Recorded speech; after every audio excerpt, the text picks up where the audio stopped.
Welcome everybody to Feeling Fab Friday and Healthy Home Tips. This is Tim Salem, PDXRE guy here, and Mariah with PDXRE team as well. all right, great.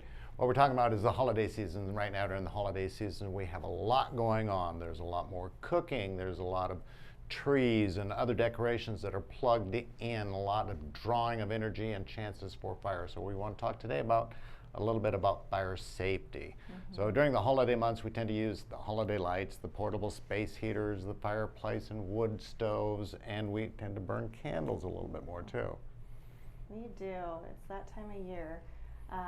So as you're putting up your holiday lights, one thing to consider, I don't know about you, but I tend to like to go to sleep with my lights on and then wake up and have them on. But is it safe to keep them up all night, especially if you have a live tree?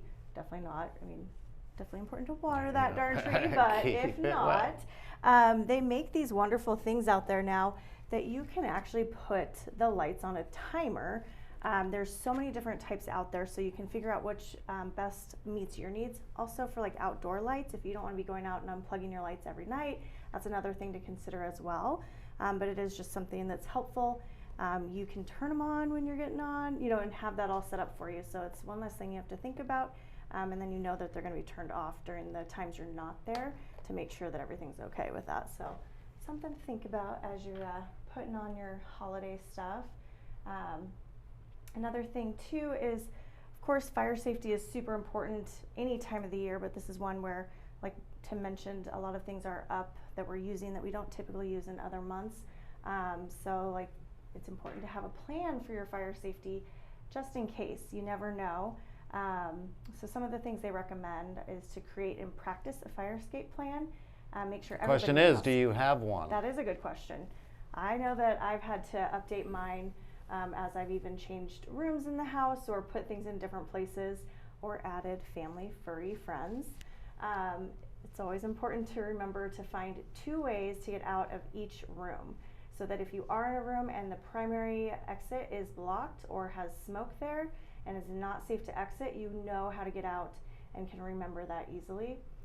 And then you also want to make sure that your windows are not stuck, your screens can be easily removed, and then if you do have those security bars in there, that they can be properly opened and easy to maneuver out. So definitely have a plan on how to get out in case of a fire. Another thing to consider, if you have pets at home, include them in the family plans as you're doing these practices. Make sure that you grab your family pets with you on your way out, and having their own disaster supply kits and arrange in advance a place for them to stay if you need to leave your home. So if your house does burn down, you're going to be staying in a motel, or the pet's allowed with you, or do you have a friend that you can leave them with? Yep.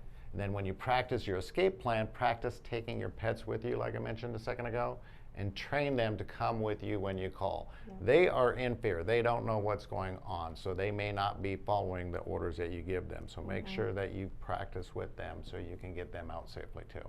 Yep, training them helps a ton. If they're in that practice run, it's something that they're used to. And then also you're a lot calmer because you've practiced it, and they can feed off of our energy, I know from experience. So yeah, fire extinguishers are another great thing that have been common for people to talk about and have in homes. So we are recommending that we have a minimum of 4 in the house at all times. And some of those places be the kitchen, because a lot of the fires do happen in the kitchen. I've had a grease fire happen in my kitchen before, and I was really thankful for my fire extinguisher because that definitely made it not become a bigger fire. I've forgotten about the turkey in the oven. Yes, exactly. Another thing too is like the primary bedroom. That's where most people, if you have that primary bedroom, that's where somebody's probably going to be in, that they can either use it in their room or take it with them to wherever a fire is if it's not in the kitchen. Primary bathrooms, I don't know about you, but I use styling tools and It looks like it, but I don't. But those hot irons, those curling irons, things like that, we forget to unplug them. A lot of them don't have timers to turn them off, and they can create a fire after a long time. I don't know about you, but 410 degrees is the highest, and I use that high heat on my hair, poor thing, but that can be really dangerous as well. So having one in the primary bathroom as well to help if for some reason you forget. Plus hairspray and other hair products can be flammable, which, that's It's another factor to consider too. And also the garages. We keep a lot of flammable products in the garages. So that's another important thing to remember. Also, storing, if you use a rag and you've tested your oil or anything like that that's highly flammable, make sure those rags stay away from other items that are flammable in a metal container with a lid that is tightly shut. I mean, there's never a 100% guarantee, but that will at least keep it pretty safe and highly unlikely that they will. So again, if you have a larger home, make sure that you have additional fire Yes. extinguishers all over. Fire blankets is the next thing. Does anybody have a fire blanket? I highly recommend these things because, again, when you're trying to rush out in the middle of a fire, in case you're a heavy sleeper and the fire is going a little bit more, there's fire blankets that you want to keep in hand. And these can be wrapped around yourself, they can be wrapped around your pets, they can be wrapped around your children. They can also be thrown on top of fires if you have a grease fire or something like that inside of your kitchen. You know, again, this should be under every bed, wherever, if you've got a single person sleeping there or two people sleeping there, keep two there.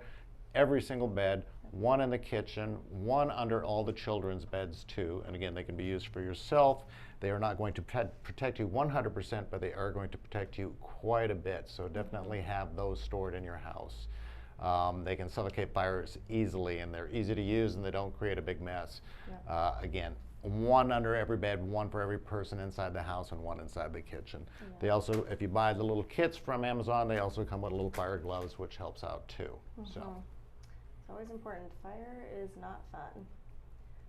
And lastly, a fire ladder. I don't know about you, if you have multiple stories or maybe somebody who has a hard time getting around, that's one thing to consider.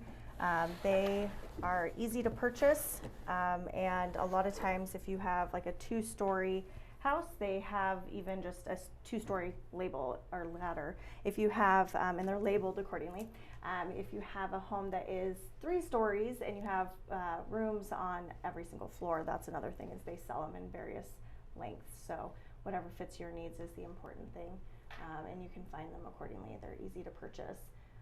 And we recommend having one in every single bedroom so that you can easily access them, and they're great. Use them when you're practicing your escape route so you know how to use them. The kids know how to use them. That's another super important thing. And when you're carrying your pets out, use the ladder to do it so they get used to that experience and know it's not, they just get used to it. So, yeah.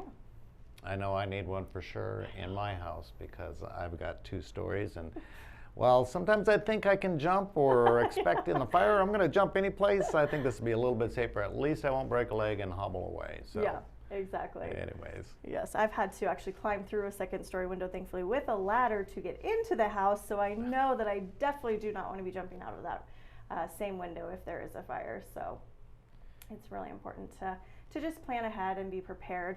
You know, the hope is that you never need to use them, but if you do, you're ready, you're prepared. And your family has a plan against it. So that's the important thing for us.